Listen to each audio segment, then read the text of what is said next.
Ayun, so good evening guys. Ngayon po ay Wednesday, September 27, 2023 at sumisipa yung sumisipa yung index natin. So ang daming lumilipad na stocks during this time. Hindi ba masyadong overbought na yung ibang stocks natin dahil sa good vibes na naman yung galaw natin. So laki ng kandila So makyat tayo, medyo malakas siya ngayon.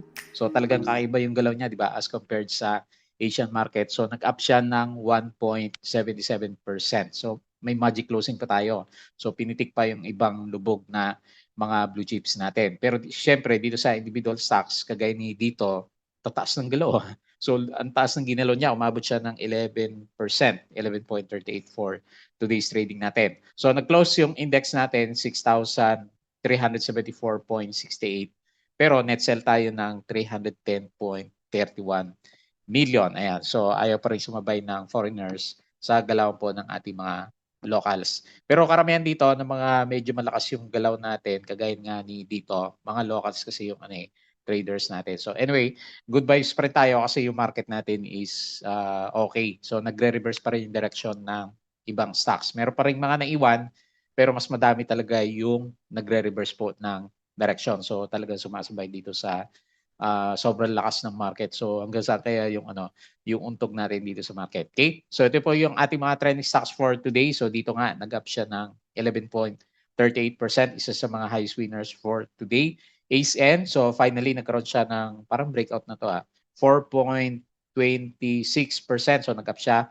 Tapos si Monde, so diretso din yung kanyang galaw, nag-up ulit siya ng 3.39%. West natin, East-West. So nag-up siya ng 3.3%.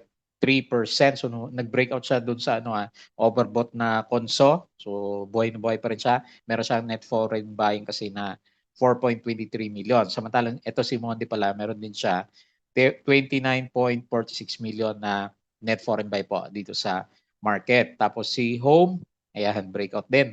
So ang tagal niya nag-Conso, no? Tapos nag-breakout kanina, umabot siya ng 7.19%. Tapos si AP natin, halos makabalik na siya doon sa pwesto niya. Nag-up siya ng 4.55%. So malakas din yung share buyback siguro to, no? Wala pa naman disclosure. Pero meron siyang net foreign buy na 25.89 million. Ayan. So ang dami po, ang daming stocks na gumagalaw at nag-iba na yung direction ng market kahit na wala pa tayong masyadong nakikita na foreigners na pumapasok ulit. Okay? So disclaimer pa rin guys sa mga bago dito sa channel natin. As usual, yung ating review is for education purposes lang po ito So wag mong gagamitin to as a reason para mag-buy, mag-sell or hold ng stocks. Meron pong risk na involved. Although ngayon, ang dami nagpipitikan na stocks. So syempre, ang risk natin dyan yung pullback ng market natin. Kasi yung Asia market, medyo mahina pa rin. Tapos sa US market, di ba, malakas yung laglagan naman nila kagabi. Okay? So follow mo ako dito sa mga social media, dito sa Palabi Trader na YouTube channel. Subscribe ka lang guys para updated ka dito sa Trending Stocks Review, or kung gusto mo, join ka dito sa membership button naman natin dito. Okay? So kung gusto mo sumali sa trading group po natin. So, okay. So salamat sa mga nakasubscribe, and then check mo na lang po yung daily uploaded videos natin. Nabubuhay na siya kasi maganda yung market. Company reviews, mga sample trades natin dito sa profit or loss section natin. So pares ba yung mga setup na nakita natin bago sila pumitik. Basic indicators, mga technical analysis. So tingnan natin kung makagawa tayo ng mga video over the weekends. So wala na kasi tayo masyadong update. And then building your fundamentals, yung mga risk management plus yung ating mga PSE market studies naman. Okay? So double check mo na lang yan. Yung iba is follow mo ako dito sa ating Palabi Trader Crypto to para sa mga play to earn games natin. Sa social media, dito sa Facebook account, follow mo ako dito para updated ka sa post, or dito sa pinaka-Facebook page naman natin. So check na lang po. Yung mga nakalagay dyan, Bodega Picks is yung mga articles natin dito sa local market, dito sa US market, at saka dito sa cryptos. And then sa money earners, yung mga side hustles na nire-review natin. So double check mo na lang po yan. Hopefully makatulong tayo sa ibang kasama din natin. Napanood mo ba yung video ng yung um, gusto ko yung nilabas sa GMA 7 yata yon, yung merong kumikita ng halos 7 digits per month sa pagbebenta ng kumot. Yan. So nakaka-inspire yung mga ganun. Okay? So tingnan natin yung ating post for today. So net foreign selling tayo.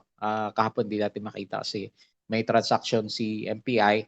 So nag-loss yung index natin ng 301.31 million. Net sell, turnover value is malaki, 6.73 billion. So medyo active yung market. Ang pinaka-winner dito sa index natin is financials. So si BPI yata o si BDO, nag-close ng 4% for today's trading natin. So ang dami talaga, nagre-reverse yung direction. So industrial 1.34, holding firms 1.78, properties 1.17, and medyo kulelat si ano natin, mining and oil, pero verde pa rin naman. So nag-up siya ng 0.58%. Okay? So yung mga news natin, ito yung mga binenta, Metrobank, PNB, Security Bank, ASN, FPH, CNPF, ayan, kaya pala lumalaglag, si ABA, CAC, A-REITs, Globe, Converge, Cebu, si Bloom, so yung dalawang bagong blue chips binibenta, Home, Pure Gold, Nickel, PXP, at saka ABSP natin. Okay? So Cebu Landmaster, bantayan natin to.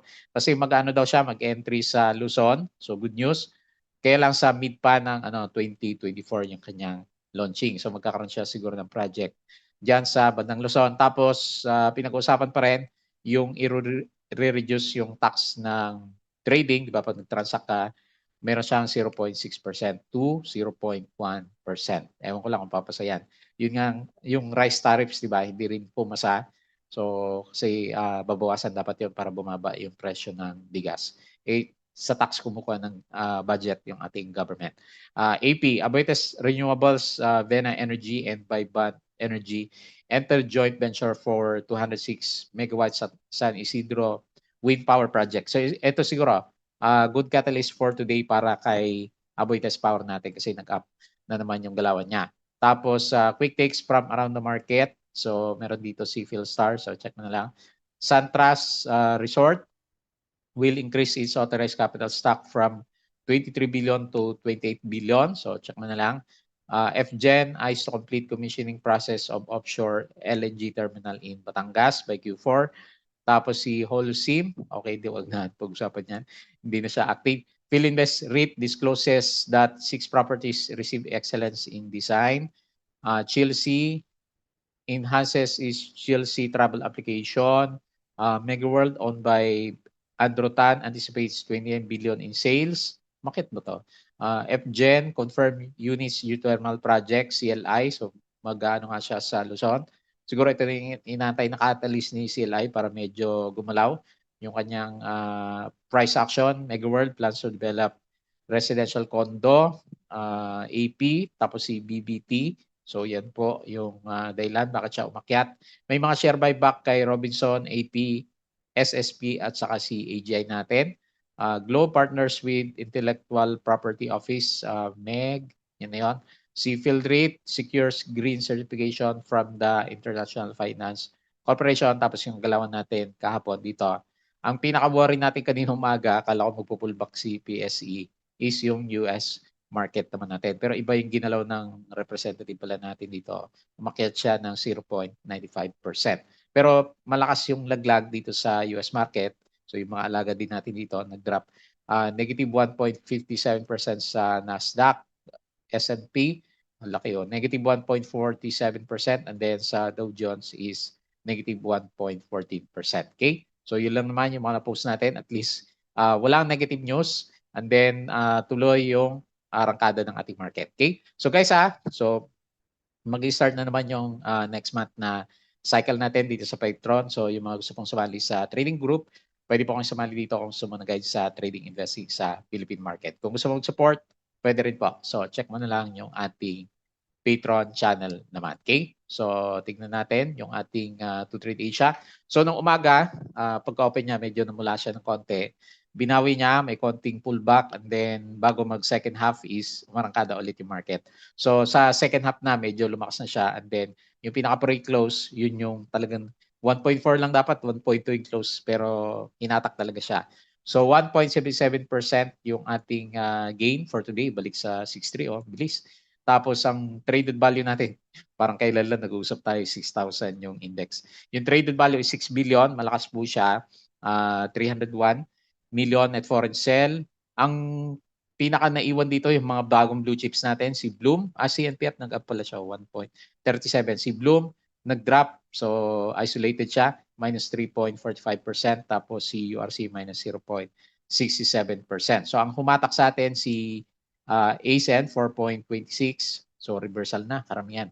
AAB 4.56, BDO 4.2, ang lalakas ha. Si Wilcon, ayan, bumawi na siya, 3.4%, and then si Monde is 3.39%. 48% foreign participation, and then 52% local participation naman. Okay? So tingnan natin yung ating mga winners for today. So nanguna si lakas ang volume ni ni dito natin. So nag-up siya 11.38%. So beating the odds si dito. Tapos si Home nag-breakout nga siya 7.59. BSC sa Magic Close yata to 6.63, si AP 4.55%, ASEN 4.26, si All-B 4.09, PLC nabuhay 3.45, and then si All-HC tuloy pa rin yung recovery at 3.3% naman. So dito sa mga losers, ang tinamaan dito is, hanapin natin yung mga medyo pinag-uusapan natin last time. Mark Ventures, minus 4.71. Si Bloom nga, siya pala yung pinakamataas, minus 3.45. Si ABA, minus 3.42. Si Now, nag-pullback din 3.2%. Si Alter, minus 2.44. Lotto, minus 2.12. And then, sino pa ba? MRC, minus 2.16%. Okay? So, si Bloom yung pinakamahina dito sa mga bagong entry na blue chips naman natin. Okay? So, refresh natin yan, and then punta tayo dito sa galawan ng ating index. So, grabe naman yung bilis ng akyat ng index natin. Hindi yata nakasakay yung mga foreigners natin. Tingnan natin kung magkaroon siya ng profit taking dito sa, nakatingin yata marami dito sa MA100.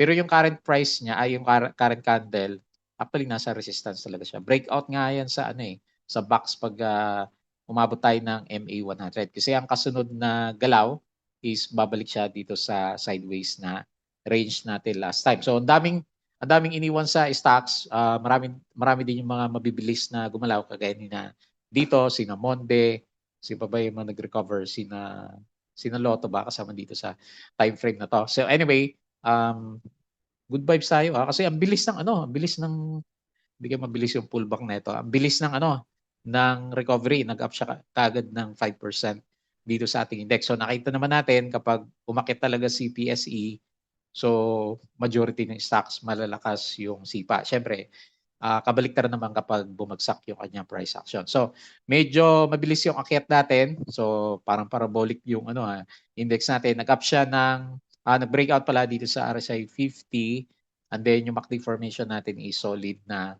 maganda naman yung kanyang galawan. So, remains to be seen kung kaya niyang i-sustain yan. So, kailan kaya darating yung pullback? Meron naman siya pullback kada malalakas na spike. So, hopefully hindi tayo maipit sa mga medyo malalakas yung sipa na stocks during this time, di ba? Kung magkaroon man sila ng pullback o konso, kagaya nangyari kay East-West natin, di ba, ng konso, at then saka naman bigla nag-breakout yung kanya pinaka-price action. So, bottom line, good vibes yung market. Regardless kung meron o wala tayong foreign selling dito sa market po natin. So, ang worry lang, syempre, pag walang foreign buy, madali mag-collapse yung yung price. Pero yung mga pumitik na malalakas, kagaya ni mga dito, so wala nang foreigners doon mga locals yung karaniwan na bumibili sa kanila. Okay, so anyway, hopefully ganyan pa rin, mag-breakout sa 6.4 bago siguro mag-round ng pullback si index naman natin. Tuloy-tuloy kaya to sa 6.7, so remains to be seen po yung ating market. Yan, nagiging sobrang bullish na yata tayo. Okay, so ito po yung galawan sa US market, silipin natin. So mukhang berde. Babawi siguro sila kasi kahapon medyo malakas talaga yung yung drop nila. So S&P 0.3%, Dow Futures 0.21. So mukhang up yung opening, yung closing lang syempre ang hindi natin alam. Nasdaq is 0.28%. So dito sa bandang Europe, medyo mix yata May nakikita tayo na red, and then merong pabagsak din yung iba, yung itsura niya. So dito sa bandang Asia, mix tayo. So merong mga berde, parang mas marami yata yung red na galawan. So hopefully pag nag-green sila, hindi tayo yung tabunan ng mga traders natin sa market. So anyway, mix dito sa Asian market. So pa-recover yung kahapon, considering kahapon, medyo bearish yung market. So, ngayon parang pa-recover siya dito sa galawan naman niya. Okay, so batayin natin bukas. And then yung EPHE, parang sumasabay si EPHE kasi 0.94 yung sinabi niya kagabi ng closing. And then pag umaga sa atin, ganun din, berde din yung kanya galawan naman. Okay, so dito naman sa cryptos natin, so mahina. Nagbiberde pero ganun pa rin. 26.4K dito sa Bitcoin, 1.6K si Ethereum, and then 213 USD per BNB naman. So, okay, nag-up siya kasi kahapon is 280 yata itong si BNB naman natin. Okay? So, yun lang po yung galawan dito sa cryptos. Medyo umakyat, bumababa, pero nasa trading range lang. So, sideways po yung galawan sa cryptos natin. Okay? So, refresh natin to. And then, quick review tayo dito sa trending stocks natin. Okay? So, hindi na ako nakakasabay sa mga ganito. Ang lalakas ng pitik. So, natuloy yung flag formation natin na pinag-uusapan kahapon kay dito. So, flag nga siya. Sobrang lakas ng flag na yan. So, pinitik siya ulit. And then, ngayon, magre-retest siya dito sa banda rito, sa bandang taas. So, nag-overbought siya kaagad. Siyempre, dahil mantakay mo, 5 days lang, no? Makit siya ng 36%. Considering galing dito sa breakout dito sa may doji na maliit, and then meron siyang breakout. So umakyat na siya. Grabe yung no. Cut loss, and then nakabalik ba? So yun ang problema natin, di ba? Kasi super bearish tayo. Syempre ilang buwan ba naman yan na July, August, September, di ba? Pabagsak. So normally pag nagbe-breakdown, so nagka-cut, and then nag-observe tayo bago siya bumalik, di ba? So kung hindi ka nakabalik agad, medyo maharangan ng malaking syempre matataas ang sa price niya. So anyway, tingnan natin bukas kung may pullback ba yan or arangkada pa rin si dito natin. So hopefully yung mga nag-cut nakabalik agad kay dito, kaya lang overbought na siya. So may volume pa rin naman siya ngayon. Pero overbought na. So double check na lang po. And then yung ating MACD formation is very solid, di ba? Medyo solid siya. So maganda yung galaw ni dito naman natin. So pagdating sa price action, so taas, di ba? 11.38%. Congrats po sa inyo na meron. Wala ako neto, hindi ako nakasakay dito natin. Net foreign is 1.4 million.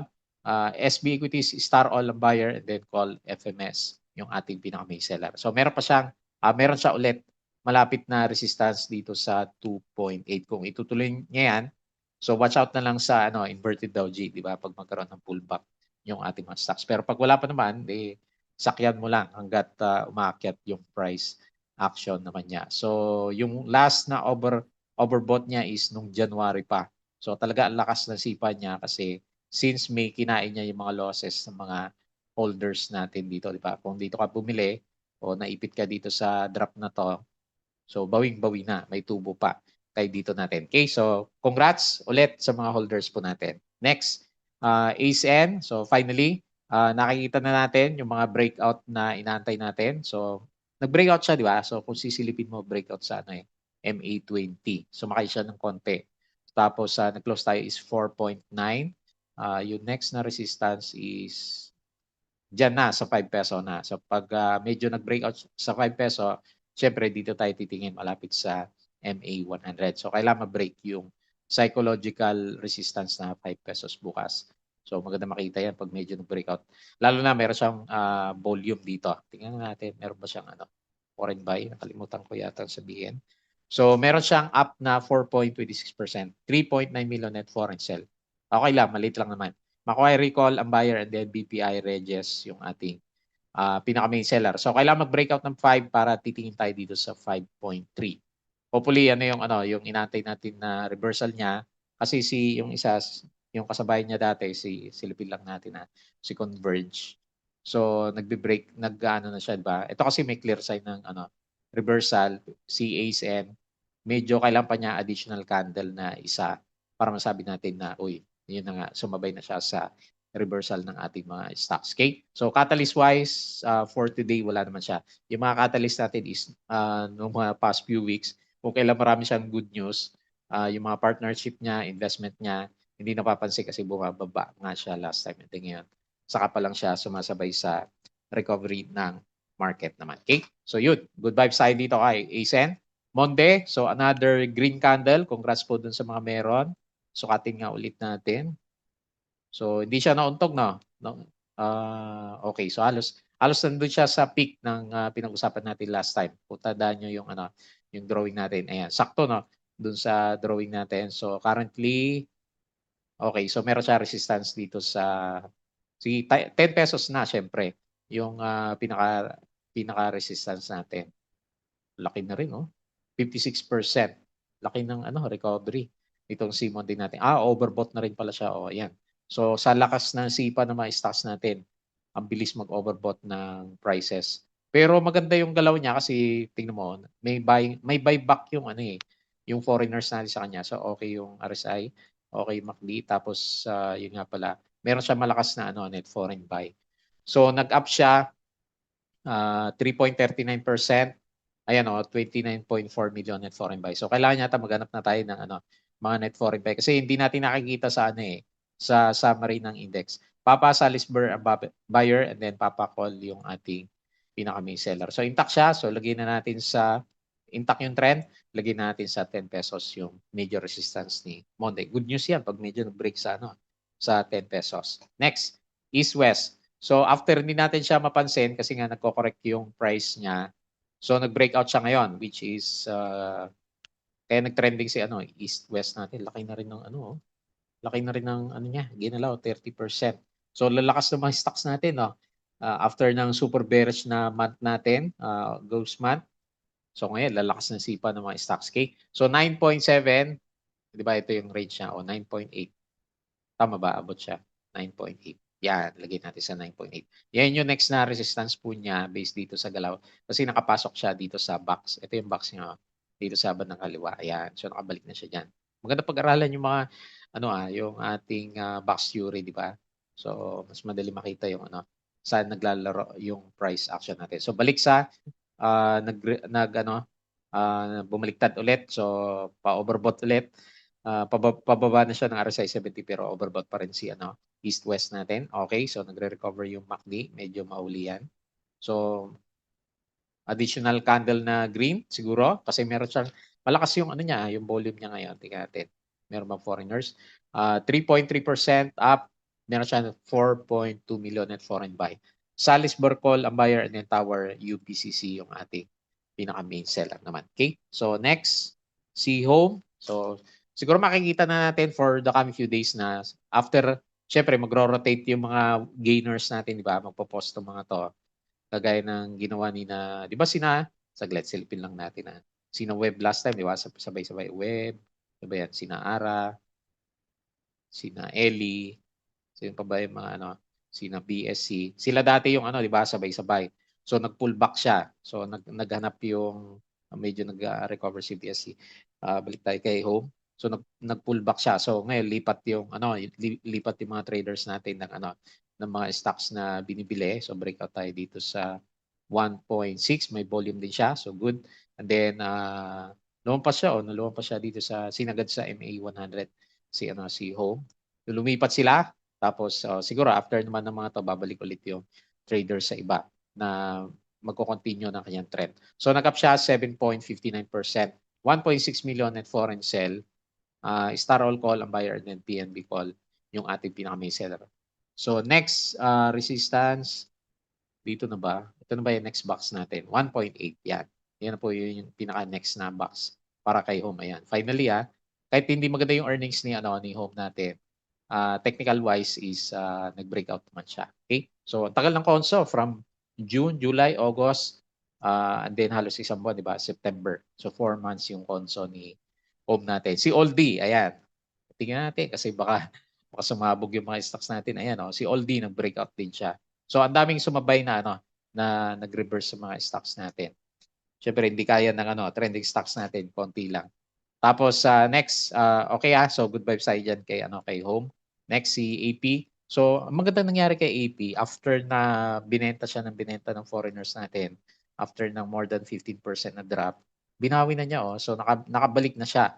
So napaganda pa yung niya kasi nagkaroon ng chance na mag-buy back yung iba and then bumalik siya in just 4 days 2 weeks na pa-drop yung price action. So currently nasa resistance siya dito sa 35 o 34.5.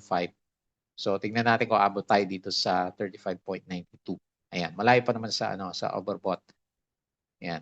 Wag lang maging trap, di ba? Yung galaw ni PSE natin. Ayun nakabalik na siya. Ang galing naman. So pagdating sa trend, kung naghanap tayo ng resistance, so siguro ito. Tingnan natin kung maka-breakout siya ng 35 pesos. Siguro yan 35 yung pinaka main resistance bago tayo mag-try na bumalik dito sa above na MA 100. So galing ng galaw niya, no? So ang lakas. So yun nga lang syempre, tama ba yung term natin? Para sa pullback kasi ang lakas 4 days, diba? So check mo na lang. Tapos tingnan natin, may net foreign buy na yata itong si AP natin. So meron siyang gain 4.55%. Ayan, meron siya. 25.89 million net foreign buy. Papa-video ang buyer and then papasan yung ating pinaka-main seller. Okay? So ilang araw na good vibes yung market. 1, 2, 3, 4, 5. Watch out na lang tayo sa pullback. Siyempre, kasi hindi pa nakakapasok yung yung foreigners natin. Wala pa tayo masyadong. Yung mga billion-billion na lumabas, di ba? Last time, hindi pa natin siya nakita. Okay? So, hopefully, another green day is okay din, di ba? Siyempre. So, yun lang muna yung ating review for today. Abang-abang na lang tayo sa pullback dun sa mga hindi natin nasabayan ng mga stocks. And bago tayo close, please don't forget to subscribe dito sa ating Palaboy Trader na YouTube channel. Join ka sa group, guys, kung gusto mo ng guide. Crypto ko to para sa mga play to earn games. Facebook account, Facebook page, follow mo na lang po. Bodega Peak, yung mga websites natin. Money Earners, Twitter. Papabayad daw si Twitter mukhang gustong kumita ni Elon Musk sa Twitter. Tapos yung ating Patreon sa mga gustong sumali sa trading group, gusto ng guide sa Philippine Market Trading Investing. Sali lang po kayo sa Patreon channel naman natin. Okay? So yun lang, maraming salamat. Kita po ulit tayo bukas.